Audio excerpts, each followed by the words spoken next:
திருச்செந்தூர் முருகன் கோயில் குறித்த ஆச்சரியமான தகவல்கள் இந்த வீடியோவில் விவரிக்கப்பட்டுள்ளன. குன்றிருக்கும் இடமெல்லாம் குமரன் இருப்பான் என்ற பழமொழிக்கு ஏற்ப திருச்செந்தூர் கோயிலும் உண்மையில் சந்தனமலை என்ற குன்றின் மீதுதான் கட்டப்பட்டுள்ளது. ஆனால் கடல் மட்டம் உயர்ந்த காரணத்தால் அது தற்போது கடற்கரையில் அமைந்திருப்பது போல் தோற்றமளிக்கிறது.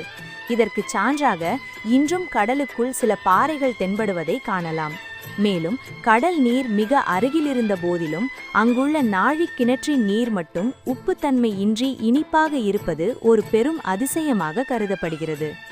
கோயிலின் உள் பிரகாரத்தின் கிழக்கு பகுதியில் உள்ள ஒரு துவாரத்தின் வழியாக பார்த்தால் அங்கிருந்து எப்போதும் ஓம் என்ற பிரணவ மந்திரம் ஒலித்துக்கொண்டே இருக்கும் என்றும் கூறப்படுகிறது. எல்லாவற்றிற்கும் மேலாக முருகன் சிவனுக்கு பூஜை செய்து கொண்டிருந்த போது அவரை அழைத்தவுடன் அப்படியே திரும்பி நின்று கையில் மலரோடு காட்சி தரும் ஒரு தனித்துவமான கோலத்தை இத்தலத்தில் மட்டுமே காண முடியும் என்பது குறிப்பிடத்தக்கது.